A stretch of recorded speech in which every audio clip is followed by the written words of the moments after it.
So hello everyone, कैसे हो आप लोग? I hope all feeling absolutely fine. So guys, in this lecture we are going to discuss the next topic of vector and इसके अंदर थोड़ा सा हम रिवाइज करेंगे कि लास्ट टाइम हमने क्या पढ़ा था एंड देन फिर उसके बाद कुछ एक नए टॉपिक पढ़ेंगे एंड देन फिर जो एचसी हमारा क्वेश्चन है उसको अपन लगाएंगे। ठीक है, तो स्टार्ट करते हैं एंड प्लीज अगर आप इस चैनल में फर्स्ट टाइम है तो please do subscribe to this channel ताकि आपको जो है प्रॉपर नोटिफिकेशन वगैरह जब भी अपन वीडियो अपडेट करें तो मिलता रहे। राइट, तो स्टार्ट करें हम लोग। आई थिंक कर सकते हैं। ओके, सो हमने लास्ट टाइम देखा था कि कंपोनेंट ऑफ वेक्टर कैसे फाइंड करते हैं। तो हमने जैसे ये वेक्टर लिया, we are just revising the last lecture. So if we have a vector a something like this and this is the angle with this axis OA। तो आप जो है फाइंड कर सकते हैं वेक्टर ए का कंपोनेंट अलोंग OA। सो ये हो जाएगा A magnitude of A into cos theta. ठीक है, इसको हमने देखा था। और इसके जो परपेंडिकुलर जो एक कंपोनेंट हुआ जिसको अपन y कंपोनेंट बोल देते हैं, ये x अगर है और ये y है तो इसको अपन बोल देंगे, तो ये हो जाएगा क्या ए साइन थीटा। और हमने देखा था कि इसको किस तरीके से जो है लिखते हैं। यहाँ पे ट्रायंगल बना के यहाँ से परपेंडिकुलर डाल के देन फिर यहाँ पे राइट एंगल ट्रायंगल लगा के आप फाइंड कर सकते हो। इसको भी उस तरीके से अपन जो है इसको फाइंड कर सकते हैं, क्योंकि अपने पास ये है, इसका मैग्नीट्यूड, इसका डिस्टेंस कितना है ए एंड ये थीटा है, तो अपन cos थीटा लगाएंगे तो अपने पास ये वाला आ जाएगा। ठीक है, तो इस तरीके से हमने मतलब किया था। तो मैंने लिखा भी था जिस लाइन के अलोंग कंपोनेंट निकालना हो उसके एंगल के साथ cos थीटा लगा दे। अब देखो, let me erase some part. इसका मतलब है क्या, हमने लास्ट टाइम भी इसको समझाया था एक्चुअली इसका मतलब क्या है। तो अब जैसे देखो ये वाला है, जिस लाइन के अलोंग कंपोनेंट निकालना हो। अब लेट सपोज आपको इस लाइन के अलोंग कंपोनेंट निकालना है इस वेक्टर का, उसके एंगल के साथ। तो इस लाइन के साथ जो वेक्टर का एंगल है ये वाला, उसके एंगल के साथ cos थीटा लगा दे। cos थीटा लगा दिया और इस वेक्टर को लगा दिया, तो ये हो गया component of vector a along ओए। कोई भी एक्सिस होगा तो उस एक्सिस के अलोंग बोल देंगे। जैसे मान ली कि एक्स एक्सिस अपन ने लेट सपोज किया तो बोल देंगे कि this is component of vector a along x axis. उसी तरह से इधर जो परपेंडिकुलर होता है ये एक्चुअली परपेंडिकुलर होता है। ठीक है, इसके परपेंडिकुलर होता है और ये अगर देखेंगे तो टोटल 90 है ये वाला यहाँ से लेकर यहाँ तक, और ये थीटा है तो ये क्या हो जाएगा 90 माइनस थीटा। इसकी अगर बात करते हैं तो 90 माइनस थीटा। ठीक है, तो इस तरीके से जो अपन कंपोनेंट फाइंड कर सकते हैं आसानी से। तो this is component of a along ओए। अगर आप कुछ और एग्जांपल लेना चाहे, जैसे कि y एक्सिस के अलोंग कैसे एंगल फाइंड करते हैं, तो इसको देखो। अब ये लेट सपोज आपको कोई वेक्टर बी है ये वाला, ठीक है, and this angle of vector B with this axis. Let suppose ये एक्स एक्सिस है। ठीक है, अब अपने को क्या फाइंड करना है, y एक्सिस पे जो कंपोनेंट हुआ है, y एक्सिस के अलोंग जो कंपोनेंट हुआ इस वेक्टर का, उसको फाइंड करना है। तो क्या करो, इसको क्या हो जाएगा, ये 90 है, ये थीटा है, तो ये क्या 90 माइनस थीटा। और जैसा कि इस पॉइंट के अकॉर्डिंग अगर आप चलोगे, जिस लाइन के लॉन्ग कंपोनेंट निकालना हो उसके एंगल के साथ cos थीटा लगा दे।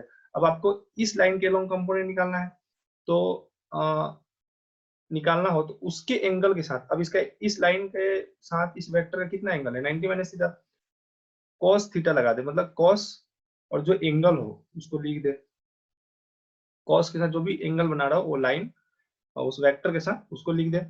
एंड ये जो है वेक्टर का मैग्नीट्यूड मतलब b cos 90 माइनस थीटा, और cos 90 माइनस थीटा कितना होता है b sin थीटा। तो आप डायरेक्ट भी बोल सकते थे, जैसा कि हमने लास्ट टाइम भी देखा था, ये कोई आपका वेक्टर है और लेट्स सपोज ये x एक्सिस है एंड ये y एक्सिस है, सॉरी ये वेक्टर है, वेक्टर a है एंड ये थीटा है। तो इधर तो जो अपन कंपोनेंट लिखते हैं उसको बोलते हैं a cos थीटा एंड इधर लिखते हैं उसको क्या बोलते हैं a sin थीटा। अब देखो ये इस तरीके से ही फाइंड किया हमने इसी वाले पॉइंट को कंसीडर करके, क्योंकि ये तो एंगल कितना होगा 90 माइनस थीटा, तो हमने डायरेक्ट लिख दिया साइन थीटा, क्योंकि ये cos थीटा होगा तो इससे दूर वाला जो कंपोनेंट होगा, इस वेक्टर से एंगल से दूर वाला जो कंपोनेंट होगा वो हमेशा साइन में होगा। तो इस तरीके से जो है अपन फाइंड कर सकते हैं। तो this is y component of vector a b along y axis. ठीक है, अब देखो ये सिंपल सा एक हमने एग्जांपल लिया, this is vector a and this is the angle with x axis of vector a. Then आप जो है अगर x कंपोनेंट फाइंड करना चाहिए इस वेक्टर का, तो आप कर सकते हैं a cos theta and y component का होगा a sin theta, just triangle भी बना करके आप कर सकते हैं। तो y एक्सिस के अलोंग जो कंपोनेंट हो गया a sin theta and x axis के जो अलोंग कंपोनेंट हो गया वो हो गया a cos थीटा। ठीक है, so these are component of x component, so a cos theta, y component a sin theta। ठीक है, अब क्या लिखा गया है, यदि किसी वेक्टर, हमने इसको पहले भी देखा है, यदि किसी वेक्टर का x component and y component पता चल जाए तो हम क्या कर सकते हैं, उस वेक्टर को आसानी से लिख सकते हैं। ठीक है, कैसे लिखेंगे, वेक्टर को लिखने का क्या तरीका होता है, हमने कई बार इसको बात किया, लास्ट टाइम भी इसकी बात किया था, बहुत इंपॉर्टेंट है ये, आप लोगों के लिए मजाक में मत लेना।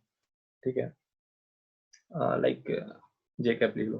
ठीक है, तो ये क्या है x कंपोनेंट, और x कंपोनेंट का वैल्यू हमने क्या फाइंड किया, a cos थीटा, तो हम यहाँ पे रख देंगे a cos theta and y component क्या है bx, और हमने इसको क्या फाइंड किया b sin थीटा, ये वाला।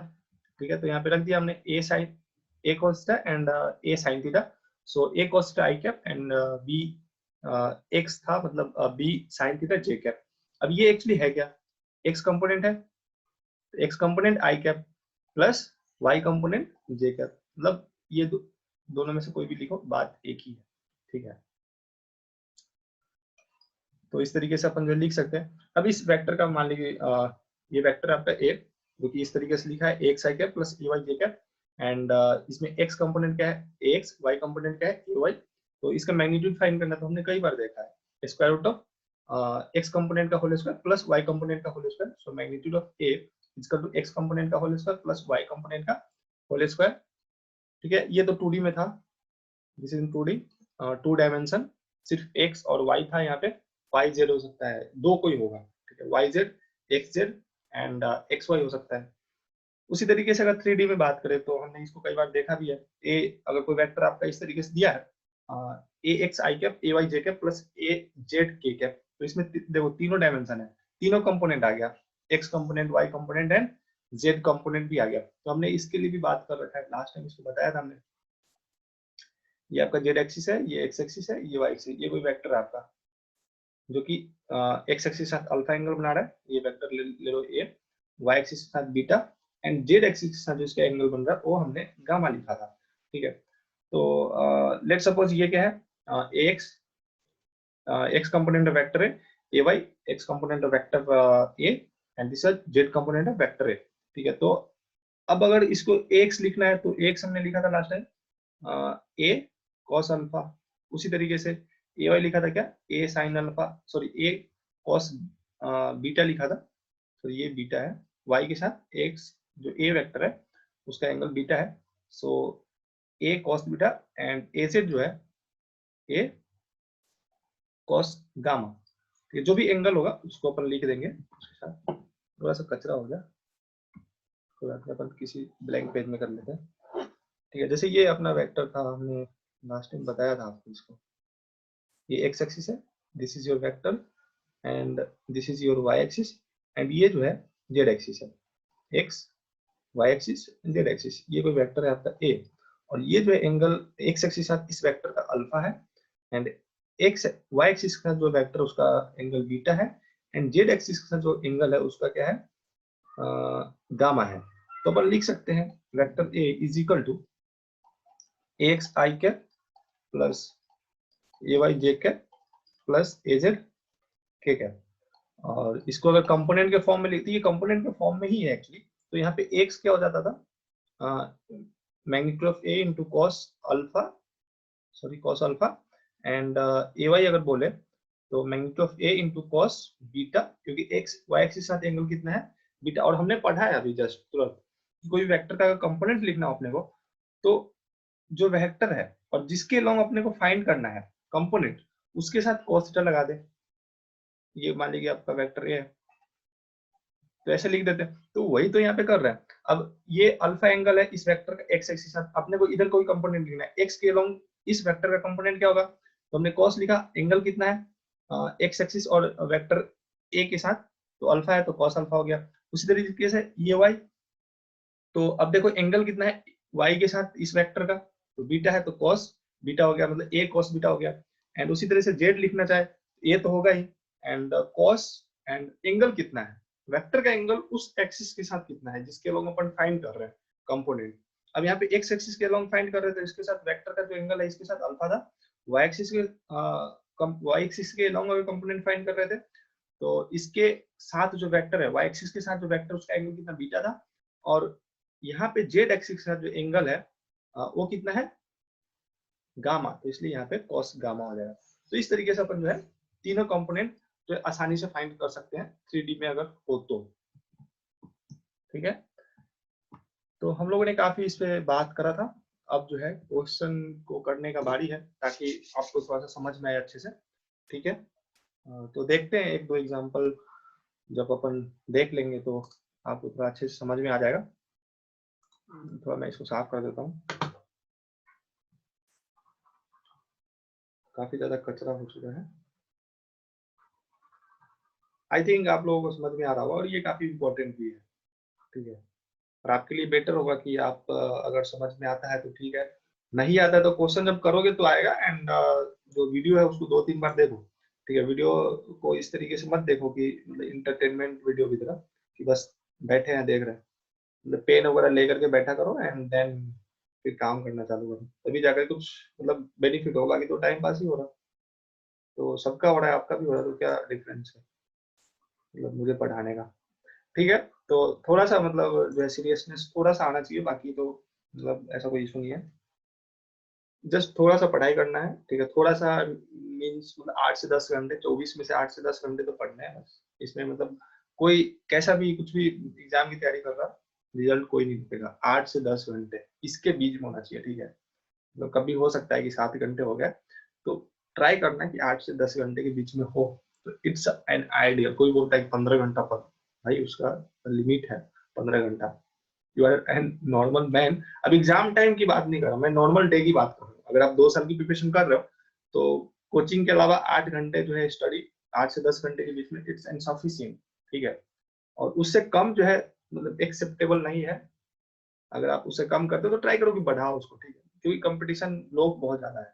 ठीक है, और कौन कितना पढ़ रहा है यू कांट नो ना, तो अपना जो बेस्ट हो सकता है उसको पुट करना है। लेकिन मिनिमम जो क्राइटेरिया 8 घंटे होना चाहिए, बस मैं ये बोल रहा हूँ। अब ये नहीं कि मैं बोल दिया 8 घंटे तो अब जाके 8 घंटे बैठे हैं, हो ही नहीं रहा। अब एक दिन में तो 8 घंटे होगा नहीं। ऐसा नहीं कि फर्स्ट डे जाओगे आज मैं तो 10 घंटा करके आऊंगा, ऐसा नहीं होगा, कभी नहीं होगा। You have to practise everything. ठीक है, आपको उसको रूटीन में लाने के लिए आपको प्रैक्टिस करना पड़ेगा। 21-22 दिन रेगुलर आपको बैठना पड़ेगा, क्योंकि जब आप बैठोगे कमर दर्द करेगा, कभी पेट में कुछ, कभी कुछ, मतलब ऐसे करके। तो उस कंडीशन में आपको जो है प्रैक्टिस करके महीने 2 महीने धीरे धीरे धीरे धीरे, अगर आप नहीं कुछ भी बिल्कुल ही नहीं पढ़ रहे हो, घंटे 2 घंटे से स्टार्ट करो, रोज उसको इम्प्रूव करने का ट्राई करो। ऐसा नहीं होगा कि एक ही दिन में आपको इम्प्रूव कर दो, एक ही दिन में 10 घंटे 12 घंटे करने लग गए। ठीक है, ये तो भूल में मत रहना भी मत, क्योंकि वो होगा नहीं, लॉन्ग टर्म तक वो चलेगा नहीं। ठीक है, एक दिन आप 15 घंटे पढ़ लोगे मन मार के, लेकिन वो लॉन्ग टर्म तक नहीं चलेगा। ठीक है, तो इसलिए मतलब बैलेंस्ड बना के रखो अपने जिंदगी और अपने जो भी पढ़ाई है, क्योंकि मतलब सर पे चढ़े नहीं। क्योंकि अभी मैं पढ़ा रहा हूँ, कई बच्चे ऐसे भी हैं जो छोड़ देंगे कि ठीक है मतलब बाद में पढ़ लूंगा, वीडियो तो है ही। लेकिन ऐसा कभी नहीं आएगा दिन या बाद में पढ़ लोगे। ठीक है, तो इस चीज को ध्यान में रखो। एंड इतना ज्यादा कोई इशू नहीं है, थोड़ा सा पढ़ना है बस।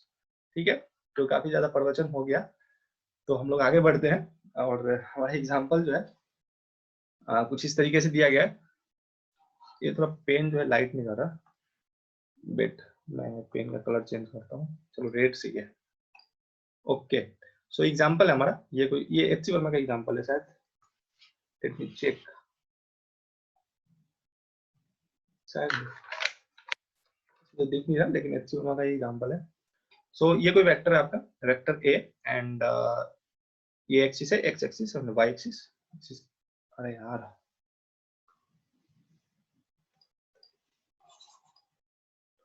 चलो कोई बात नहीं, थोड़ा सा मतलब ये हो जाता है।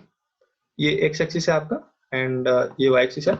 तो ये कोई वेक्टर है आपका वेक्टर ए जिसका की मैग्नीट्यूड दिया गया है 10√2 and angle of this vector with x axis जो दिया गया 45 डिग्री दिया गया। देन आपको बोला गया कि वेक्टर ए फाइंड कीजिए कि वेक्टर ए क्या होगा। यहाँ पे सिर्फ मैग्नीट्यूड दिया गया, मैग्नीट्यूड वेक्टर ए दिया गया। Then you have to find the vector a, ठीक है। तो पहले क्या करना है, पहले अपने को कंपोनेंट पता होना चाहिए किसी वेक्टर को फाइंड करने के लिए। कैसे, हमने लिखा था लास्ट टाइम, किसी भी वेक्टर को जो है फाइंड करने के लिए क्या करते हैं, अपना एक्स कंपोनेंट होता है उसके साथ आई कैप, और अपना वाई कंपोनेंट होता है उसके साथ क्या होता है जे कैप, और अगर 3D में हो तो जेड कंपोनेंट प्लस के कैप हो जाएगा, प्लस जेड कंपोनेंट एंड के कैप हो जाएगा। लेकिन यहाँ पे हम 2D के लिए देख रहे हैं तो ये नहीं होगा, ठीक है। तो vector a is equal to क्या होगा, x component i cap plus y component j cap. अब सबसे पहले काम जो होगा अपना x component and y component find करना। तो ये वेक्टर अपना जिसका मैग्नीट्यूड 10√2 दिया गया है, तो हमने अभी पढ़ा है कि किसी वेक्टर का कंपोनेंट फाइंड करना हो तो जिस एक्सिस के लॉन्ग, जिस भी लाइन के लॉन्ग अपने को फाइंड करना है कंपोनेंट, उधर जो है कॉस लिखते हैं एंड उसके साथ जो वेक्टर का एंगल है वो लिख देते हैं, ठीक है। एंड मल्टीप्लाई में क्या होता है, मैग्नीट्यूड ऑफ वेक्टर। तो क्या हो गया 10√2 cos 45। इस वाले लाइन से हमने इसको जो है आसानी से लिख दिया। जिस लाइन के लॉन्ग कंपोनेंट निकालना हो, ठीक है। अब हमें इस लाइन के लॉन्ग कंपोनेंट निकालना है, एक्स एक्सिस के लॉन्ग कंपोनेंट निकालना है। जिस लाइन के लॉन्ग कंपोनेंट निकालना हो उसके एंगल के साथ कॉस लगा दे, उसके एंगल के साथ, उसके एंगल मतलब उस वेक्टर और जो एक्सिस है जिसके लॉन्ग आप निकाल रहे हो उसके साथ एंगल कितना है, तो 45 है यहाँ पे। उस एंगल के साथ कॉस लगा दे और जो भी एंगल हो उसको लिख दे, तो cos 45 एंड यहाँ पे तो मैग्नीट्यूड ऑफ वेक्टर होगा ही, तो 10√2 इंटू cos 45। ये जब कैलकुलेट करोगे तो 10√2 इंटू cos 45 कितना होता है 1/√2। cos 45 क्या होता है 1/√2। तो दिस √2 एंड दिस √2 कट जाएगा, क्या बच जाएगा 10। सो अपना वेक्टर का जो x कंपोनेंट हुआ वो क्या हो गया 10। बड़ा ही सिंपल है, ठीक है। तो x कंपोनेंट हमने फाइंड कर लिया, फिर y कंपोनेंट करना है तो थोड़ा सा साफ कर लेते हैं यहाँ पे, फिर करेंगे।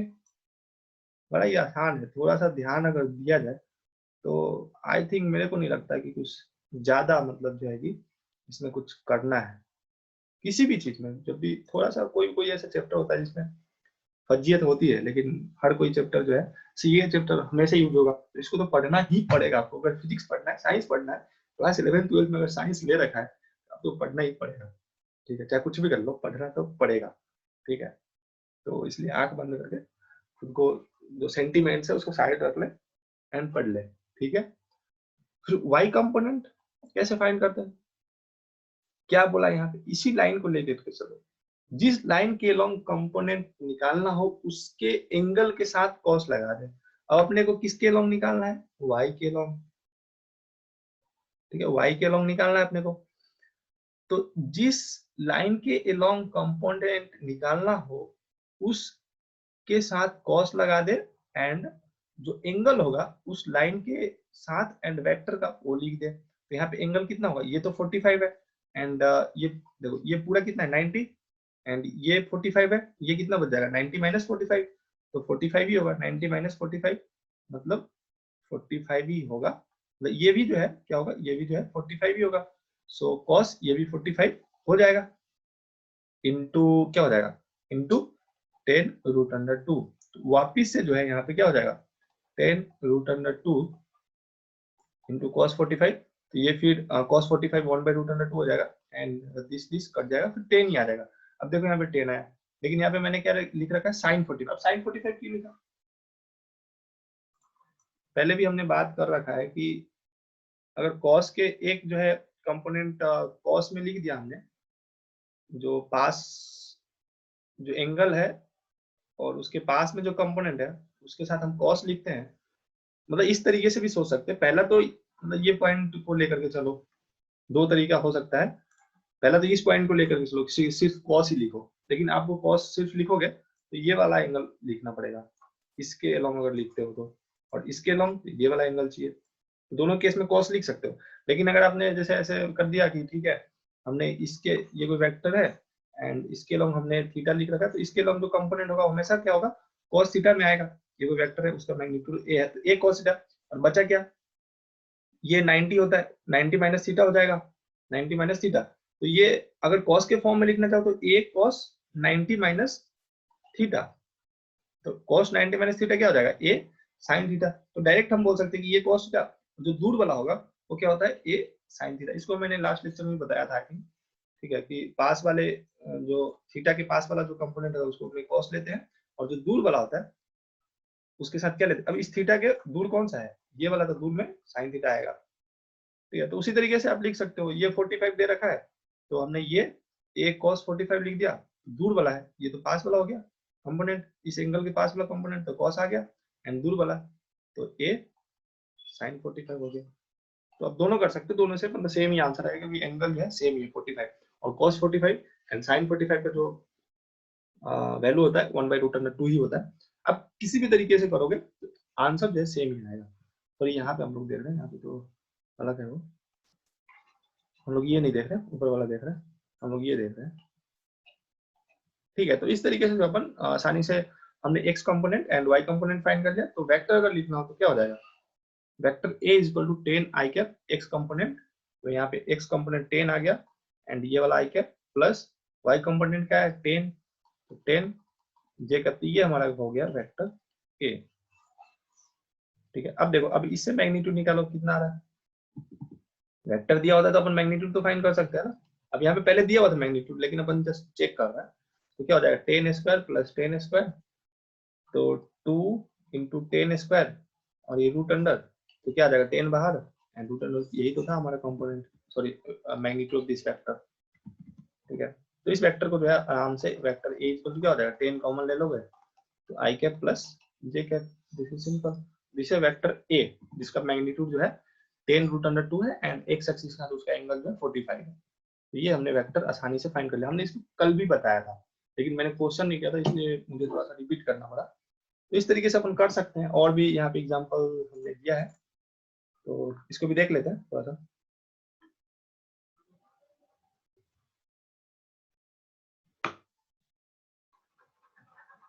सिमिलर एग्जांपल है, जस्ट हमने वहां पे डायरेक्शन चेंज किया है। पहले पॉजिटिव एक्स वाई प्लेन में था, इन द सेंस जो वेक्टर था उसका दोनों कंपोनेंट प्लस में था, 10 10 ही तो आ रहा था, एक्स कंपोनेंट भी 10 था और वाई कंपोनेंट भी 10 था, मतलब पॉजिटिव में। देखो कैसे,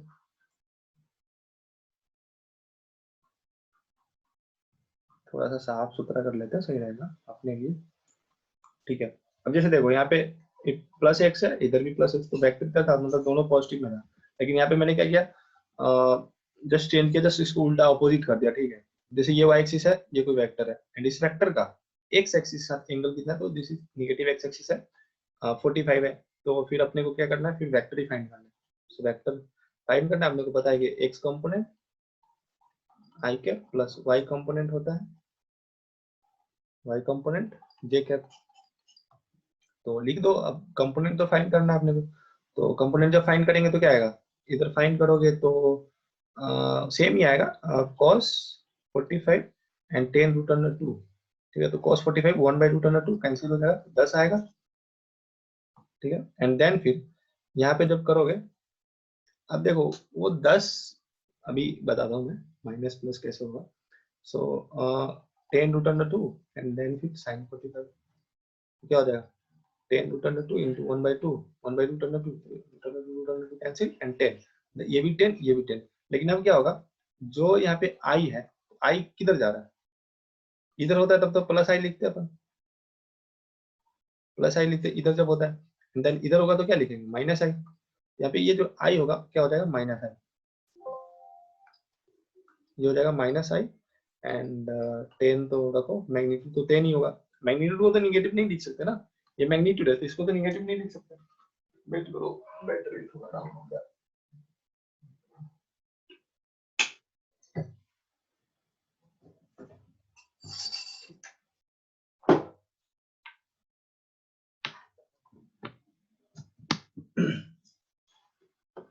ठीक है, तो मैग्नीट्यूड तो निगेटिव नहीं होगा ना, डायरेक्शन निगेटिव होगा, लेकिन मैग्नीट्यूड निगेटिव नहीं होता है, तो इसलिए हमने यहाँ पे माइनस आई लिखा है ना कि -10, ये थोड़ा करेक्ट कर लेना। -10 नहीं होगा एक्चुअली, मैग्नीट्यूड को -10 माइनस नहीं लिख सकते ना।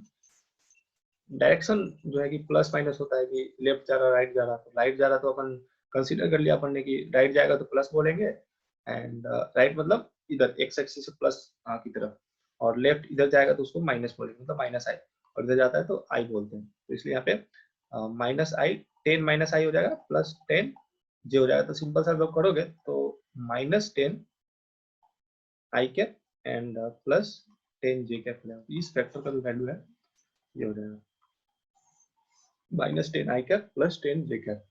ठीक है, फिर नेक्स्ट देखो, कुछ इंपॉर्टेंट पॉइंट बताऊंगा इसमें, समझ में तो आ रहा आप लोगों को? कमेंट कर देना आ रहा नहीं आ रहा, या फिर ऐसे ही देखे जा रहे हो, आना चाहिए। ठीक है,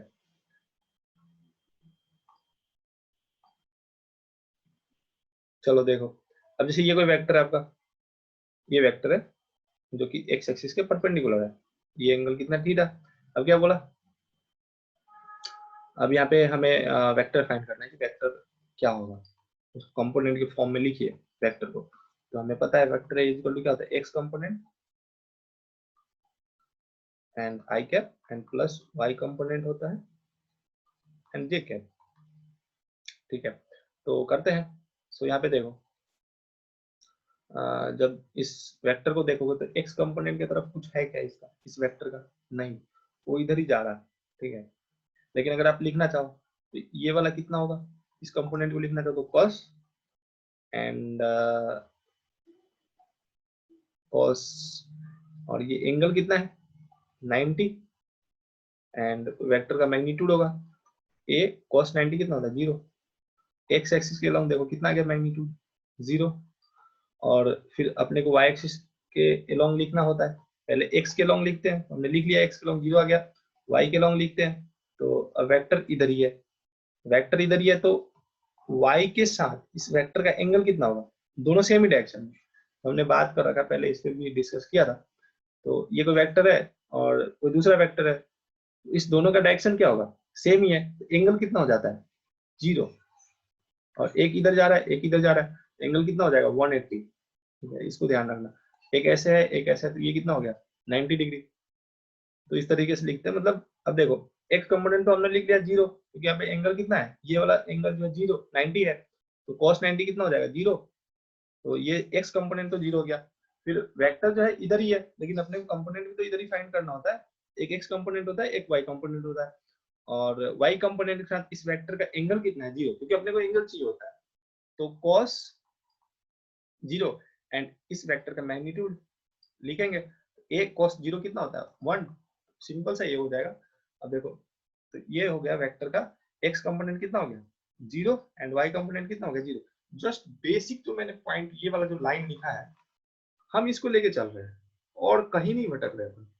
ठीक है, 10 तरीके से नहीं करना है, जो एक तरीका है उसको याद रखो कि जो कंपोनेंट है उसको फाइंड करने के लिए जिस लाइन के लोग अपने कंपोनेंट निकालना है, उसके साथ जो एंगल होता है वेक्टर का, उसमें cos के साथ उसके मैग्नीट्यूड इनटू cos जो भी एंगल है उस वेक्टर का उस लाइन के साथ उसको लिख दो। तो यहाँ पे इस वेक्टर का, ये कोई वेक्टर इधर था और x कंपोनेंट पहले लिखना था, तो एंगल कितना है 90, cos 90 मतलब सिंपल सा 0, एंड फिर एक और जो कंपोनेंट होता है ये y के लॉन्ग लिखा जाता है, पहले तो x के लॉन्ग लिख लिया फिर y के लॉन्ग, और y के साथ इस वेक्टर का एंगल कितना है 0, तो cos 0 into magnitude of this vector, तो a इंटू cos 0 मतलब सिंपल सा a हो गया, मतलब x कंपोनेंट जो है 0 एंड y कंपोनेंट क्या a हो गया। तो अपन वेक्टर आसानी से लिख सकते हैं यहाँ पे, वेक्टर a इक्वल टू क्या हो जाएगा, x कंपोनेंट मतलब 0 इंटू आई कैप प्लस y कंपोनेंट लिखते हैं तो a into J cap, simple से ये हो जाएगा वेक्टर a इक्वल टू क्या हो जाएगा a